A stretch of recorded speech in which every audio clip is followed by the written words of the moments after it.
So if you think that you want to develop an instrument, develop a measure of some latent variable, this video will probably change your mind. We're going to take the 10,000 different steps and decisions that you need to make and narrow them down into 13 big ideas. If you're going to do it properly, every single one of these should be done. We're going to start with a conceptual definition. What is it that you are trying to actually measure? As specific as possible, narrow it down. What is the purpose of what you're doing? Who are you trying to apply this measure to? What are the constraints? How is it going to be reported? Really think about this philosophy, that explicit purpose of what you're trying to do, what theory is involved, who are you trying to generalize to, and be really clear as to what you're including and not including. This goes hand in hand with the review of the literature, which is insanely easy to say and incredibly hard to do. If you were trying to create a measure of anxiety, first of all, why? There's a lot of them. Why do you need another measure of anxiety when there's so many out there? Or maybe this hasn't been developed at all. There is no measure of what you're trying to understand. And so you really need to look at the literature, understand what it is, understand what people have been doing, understand measures that are maybe close but not perfect for what you are trying to explore. Now we're going to get into the actual people and talk to the people who are going to take your measure. So we know what you think it is, we know what the literature thinks it is, but how do these people actually experience this latent construct? These are going to be done with focus groups.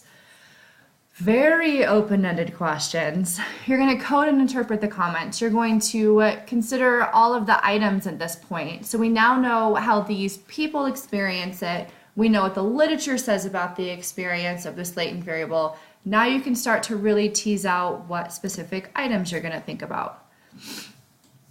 Which leads us to the test format.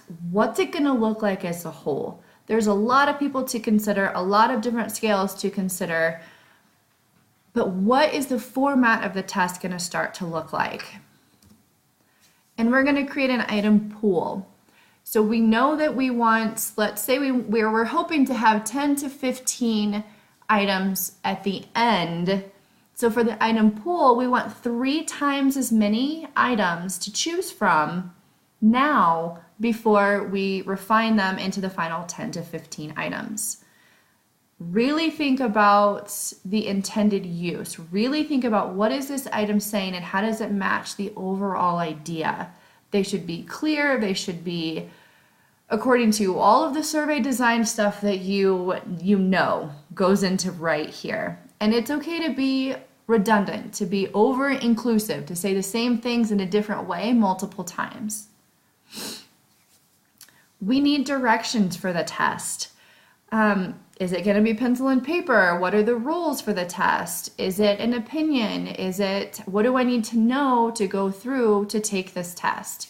Some measures are overly complicated and need a lot of direction and a lot of background for the participants to understand what they're doing. Others are pretty straightforward with agree to disagree. What do you think about this?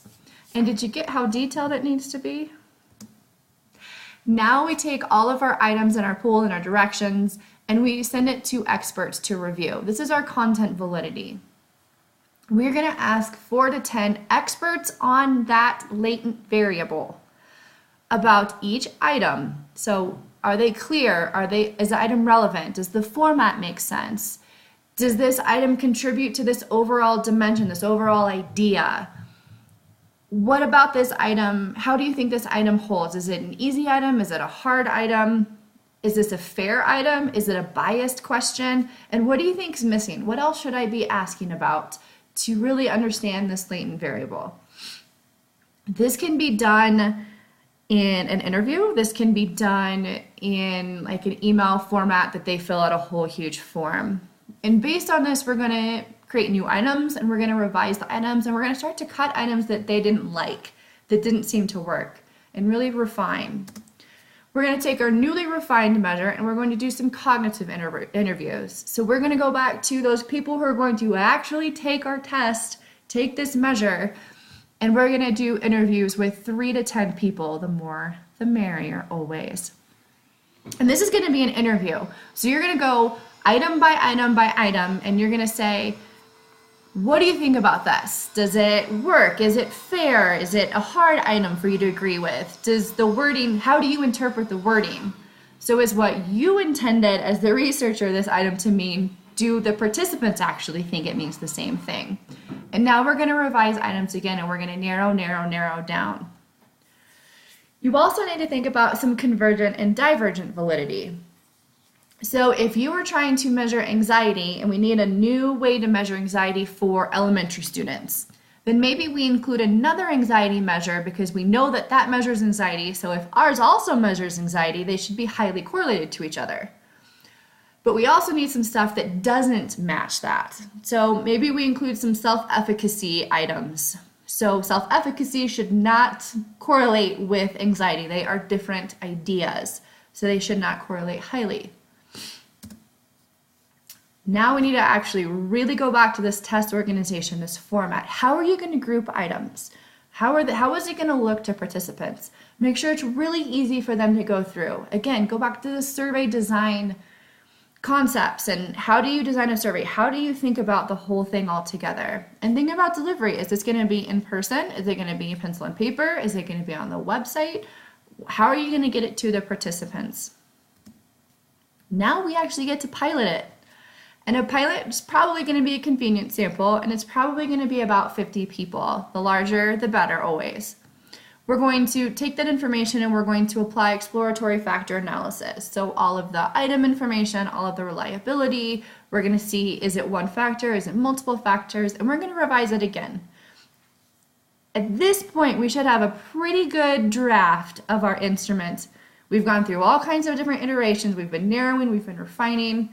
Now we're going to go to field administration, which is usually about 300 cases, but more, lots more, as many as possible you need for field administration. And the analysis is going to be exploratory factor analysis again, but hopefully we're getting into some item response things with Roche. We're going to really look at reliability. We're going to really look at validity at this stage. And we're going to refine and refine and refine again. At this point, we finally have our final recommended measure. This is the point where we can finally put it out there and say, this is a measure of this latent variable, and now we can actually use it for a study. This process takes, to be done right, it takes a year to a year and a half, if it's done right, before you can ever even use that variable in a study. Easy peasy.